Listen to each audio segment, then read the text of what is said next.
So UFC 327 Carlos Ulberg versus Jiri Prochazka just took place, and I, Tony, has died. I'm gonna give you my immediate reaction to this.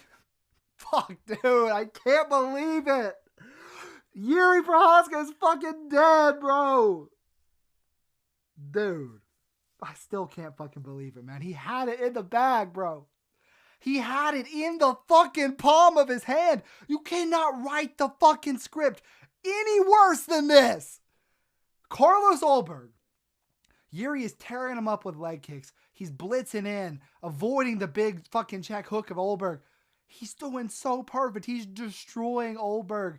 And then suddenly Ulberg steps backwards, tears his ACL, and Jiri Prochazka feels bad for Ulberg and starts giving him ways to get into the fight instead of just tearing up his fucking leg. And he gives Ulberg the perfect check left hook. And Ulberg knocks out Jiri on one leg, bro. If this fight made it into the second round, it would have been waved off because Ulberg's ACL was completely blown out. The replay showed his ACL was cooked. And Jiri Prochazka, all he had to do was go 1 minute. And he would have had the belt back. And this is what fucking happens? He gets fucking knocked out cold on the fucking canvas. Brutally knocked out cold. And followed up with ground and pound shots. Saved by the referee. Out cold. In corpse. Like, dropped with the left hook. Tries to wrestle up. Ulberg lays him to his side. And just hammer fists Jiri's face. I can't do this shit, bro. I can't be a fan of this fucking sport anymore, man. I can't do it, man. This actually hurt, bro. This legitimately hurt my soul. This was one of the hardest things I've ever watched since I've started becoming Dude, Jiri is unconscious on the... And then Ulberg... Look, I'm not going to hate on Ulberg. I've hated on him all week because I'm a Jiri fan. But what he just did was one of the coldest fucking things, dude. To do that to Jiri on one leg is actually fucking insane. Like, to do that to Jiri Prochazka while your ACL is completely blown out, it is insane. But, dude, the fact that Jiri, he was right there. All he had to do was survive the round, and he would have been the champion again. He was just... I can't believe this shit, bro. He had it in the hand. He had it in the fucking palm of his hand, man. All he had to do was make it through the rest of the fucking round. And this is what fucking happens. You gotta be fucking kidding me, bro. Jiri Prochazka, he's a fucking idiot, bro. What is Jiri doing? What is he doing? Why does he have his hand? Why is he just letting Ulberg check left hook him like that, bro? I can't do this shit, man. Fuck, dude. Fuck, dude. I can't believe it ended this way. Holy shit. That was crazy, bro. And honestly, Ulberg showed how much of a dog he is for that. Like, real shit. I could sit here and complain about Ulberg having no personality and being a fucking... Like, whatever. I'm not going to do that. Respect to Ulberg. This was insane, man. To do that to Jiri, and people are going to try to say Jiri is shit, Jiri's terrible. Jiri had only lost to one person thus far, bro. To do that to Jiri, man. That was some cold motherfucking shit, bro. Carlos Ulberg is him. 10-fight win streak now. You got Blachowicz. He's got Reyes. And Reyes, we'll talk about Reyes in a second, all right? But to do that to Jiri with the injury, dude. That was cold as fuck. I can't believe Jiri is fucking dead. Oh my god, bro. I can't do this shit anymore, man. Fuck. But let's just move on, bro. Let's move on because the rest of this, okay, the knockout was insane. So I'm not gonna say that was shit because it was still an insane moment. But this entire card was insane from top to bottom, except for the Reyes versus Walker fight. But this Paulo Costa at 205. I felt like I was back in fucking 2019 again, man. I felt like I was in the fucking prime era of Paulo Costa. This dude, Paulo Costa at 205, he is going to be a real problem in this division, man. He goes out there round 1, and he is just hammering these fucking body kicks to Azamat Murza. I can't believe Jiri's fucking dead, bro. I cannot believe fucking Jiri is dead, bro. Oh my god, dude. We're going to try to talk about the rest of his card because, dude, this fight was fucking crazy. But, all right. Paulo Costa, he's landing these insane body shots on Mirzakhanov. He's landing these leg kicks. And Mirzakhanov is the one that's trying to push Costa back the whole time, and he's just getting torn up.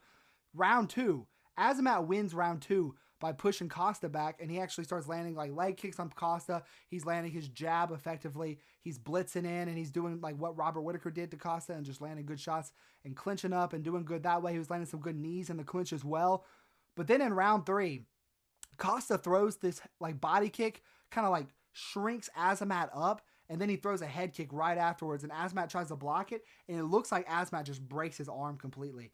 And then Costa throws another one. It just lands flush. And Azamat just backs up, crumbles to the ground. The referee steps in. Mirzakhanov is completely out of it, and Paulo Costa wins, man.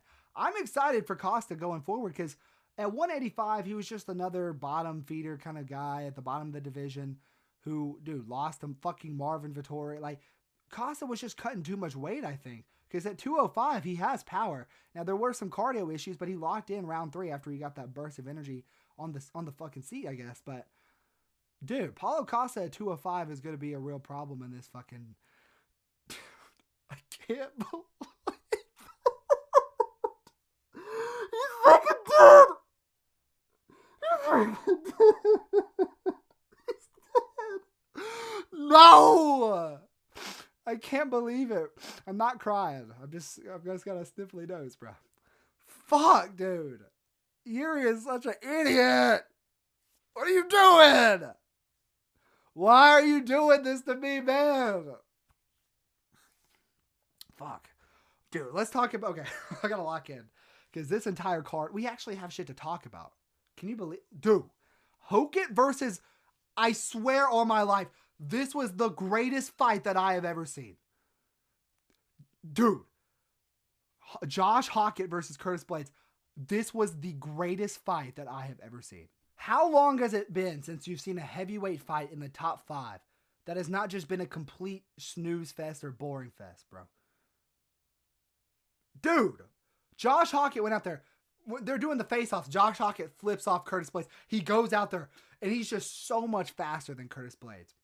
And he goes out there and boom, boom, 1-2 down the pipe. Boom, boom, check hook. Boom, boom.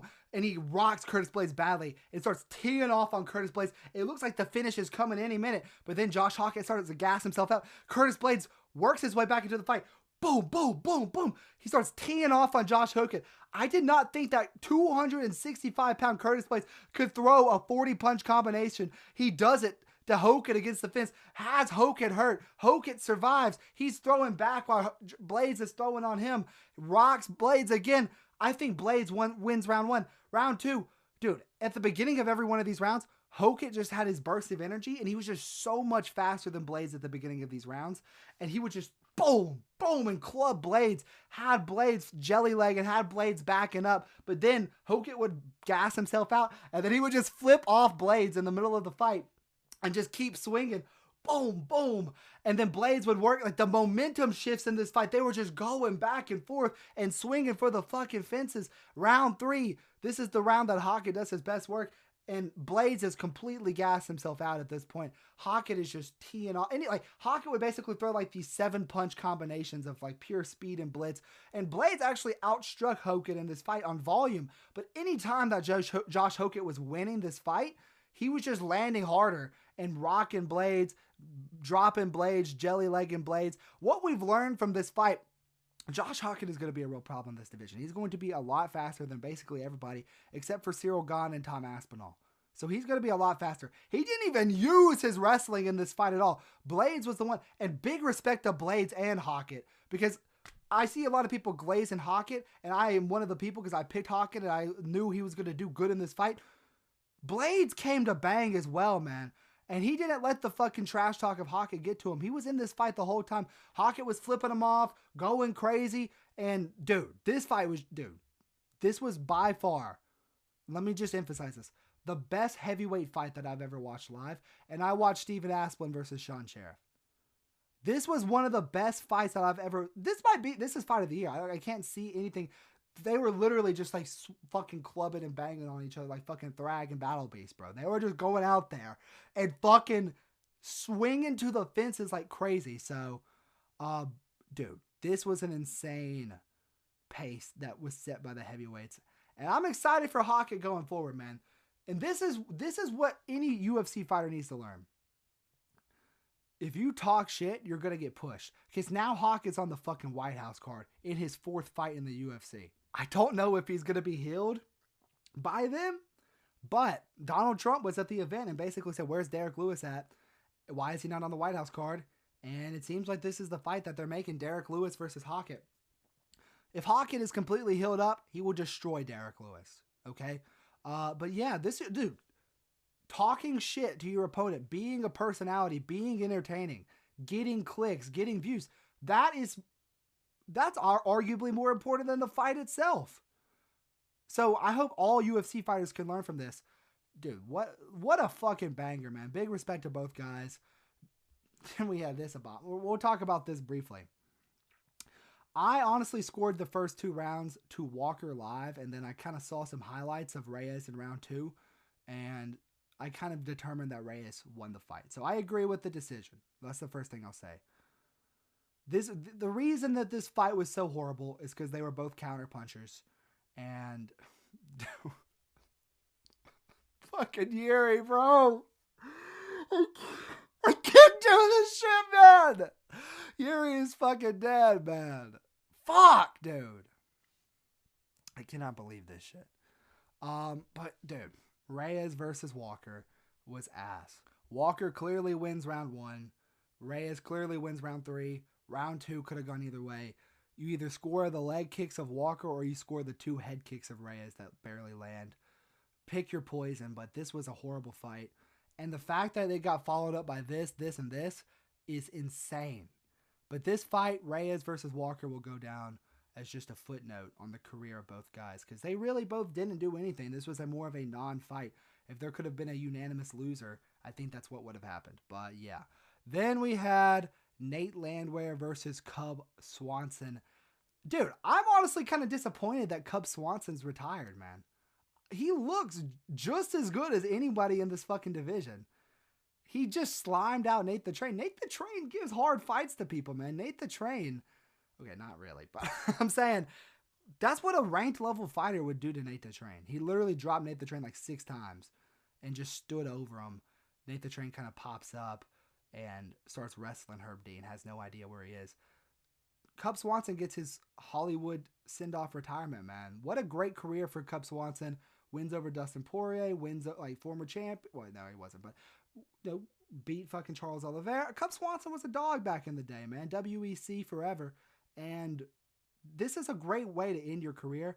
I'm just kind of like, does anybody else want to see Cub keep going? See how far he can do it at this age? I understand we shouldn't retire off of losses.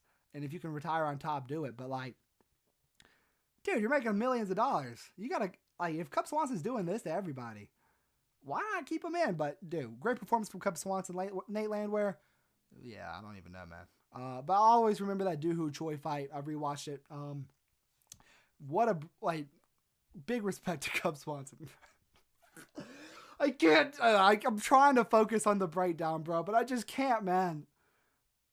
Jiri is dead. Jiri has died, bro. Fuck, dude. I can't do this anymore. Oh my god. We had Pitbull versus Pico. Dude, another great performance from Aaron Pico. Absolutely. I think Patricio Pitbull is washed. I'll say that first. So before we start like glazing Aaron Pico as some world beater, I do still think Patricio Pitbull is a good UFC fighter. You know, don't get me wrong. He's still really, really good. I just think he's not the same as he was in Bellator. Feel me? But Pitbull for, Pico beats the fuck out of Pitbull. I honestly gave the first round to Pitbull. And the second and third round, Pico's boxing is so crisp, man. He literally, once he hit flow state in round 2, There was no way Pitbull was building his way back into this. And not only does he have such like crisp striking, he also has that Olympic level wrestling that they keep fucking talking about on commentary every 6-7 seconds.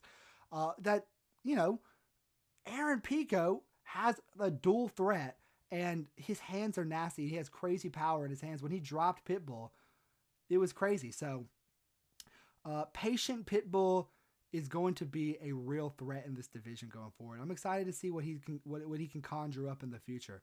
Great performance from Aaron Pico. Just, I know, another great addition to this already stacked 145-pound division. We got now like Vallejos, we got like Zalal, we got Gene Silva, Diego Lopez, and now Aaron Pico actually has a win over another ranked fighter. And he showed that he can like not get chinned in a UFC fight and showed that he is high level. Great win, man. I'm excited to see Pico go forward. He looked literally like fucking Pedro Pascal the whole time. And yeah. Okay, now we had Randy Brown versus Kevin Holland. I'm not going to talk about Jiri again, man.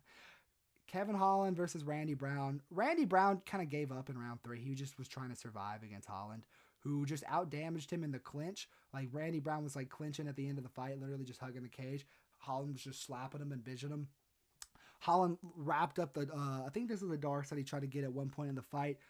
Couldn't get it, but was like Randy Brown's eyes were literally popping out of his fucking head. Like Uncle Ruckus. Fighting for his life. Holland controlled Randy Brown the entire time. There were some good moments from Randy Brown, but the leg kicks were really what was tearing him up. And Holland put in some good work in this fight. He's back in the division, man. This is what Holland does, man. He's gonna take another fight in like 2 or 3 months. He'll lose. He'll take another fight in 2 or 3 months and win.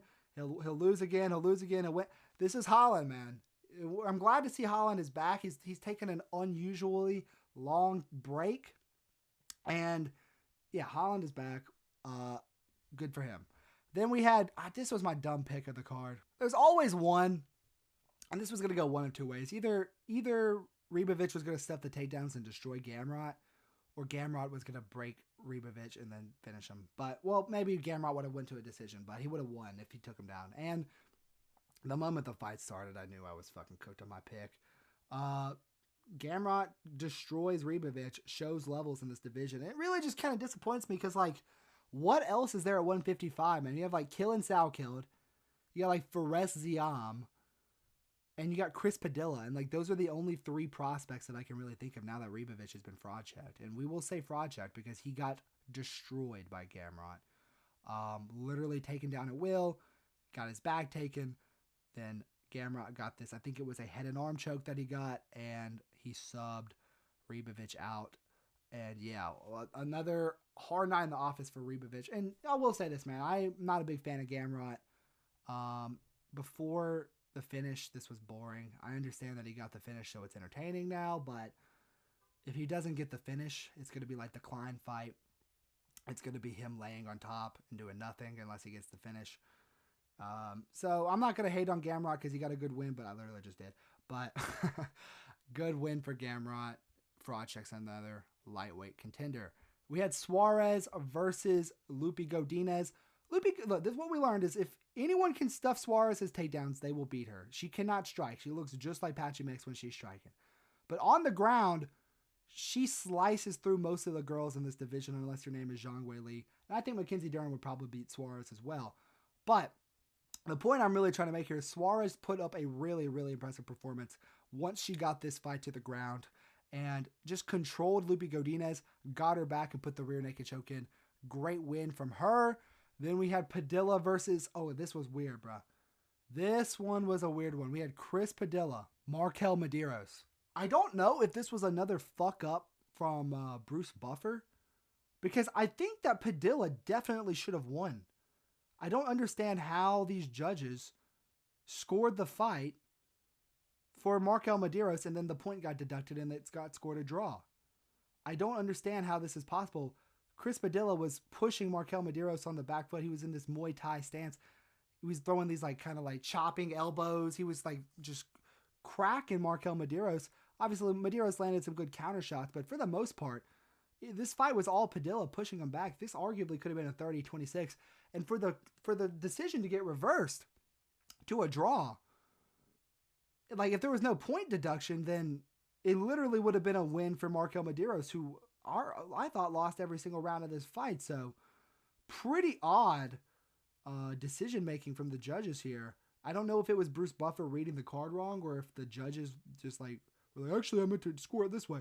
I don't know which is which, but in the end, this fight goes down as a draw. But I think everybody knows that Chris Padilla won this shit. He's now 4-0 in the UFC. Great win for Chris Padilla. I'm excited to see his future going forward. Let's get him like a Drew Dober. You know what I'm saying? Now we have Kelvin Gastelum versus Vicente Luque. We saw vintage Luke, and what we really learned from this card is lighter skill is a real fucking thing. We thought Luque was washed. We thought Luque is done. He has nothing. And Gastelum was looking good originally in the fight. But then Luque drops him. And then literally Gastelum puts his head into the darts. And Luque gets his signature move. But yeah, look, we had Luque win, who was a 170er moving up to 185. We had Costa win, who was a 185er moving up to 205. And then we had Hokett win. And he was a, smaller guy compared to Blades. And I'm pretty sure there was one more instance on the card as well. Let me look real quick. No. Was it Pico? No. I can't think of what it was. But the point I'm trying to make here is like lighter skill proves itself to be effective once again. And Luque gets the darts on Gastelum. Really, really great performance from Vicente Luque. And I'm excited to see what he's doing in the middleweight, man. We'll see what he can conjure up, And then we had Charles Radke. He just laid on top of Francisco Prado, landed some good elbows from bottom, almost got guillotined, and then he said it again. He said, "Fuck all you, it's in the crowd." He said it. He said it again. So good for Radke, good win. He's a decent welterweight, so I fuck with Radke, but dog, all I know is fucking pain, man. This is gonna haunt me in my fucking nightmares for the rest of time to come. This was absolute abomination of a fucking fight, man. He had it in the palm of his fucking hand. Fuck, man. I can't believe Jiri lost after he literally had Ulberg on one leg. All he had to do was wait out the fucking round and he would have been champion again, man. But instead, he gets check left hooked, the Carlos Ulberg signature special, and he puts him out. I can't believe it, man. I can't believe it. Okay, but yeah, Jiri lost. That will do it for the video. Follow me on Instagram, TikTok, and Twitter at TonyIsNot. Overall, on predictions, we did pretty mid. Let's take a look at them. We picked Prohashka and Mirzakhanov, which is ugh. But we did pick Hokett. We picked Reyes. We got Swanson. We got Pico. We got Holland. Ribovic was dumb. We arguably should have got Padilla, so I'm counting it because that's fucking bullshit. Gastelum, like, look, we went 8-4. I know it says 7-12. We went 8-4. I know it says 7-5, but the point I'm trying to make here is that this Padilla shit, it really was bullshit. Like, I'm not just coping. He won that fight for sure, and they overturned it. But that will do it for the video. If you like the video, like, subscribe, comment, do all the YouTube shit. Thank you guys so much for watching. Catch you guys in the next one. Peace.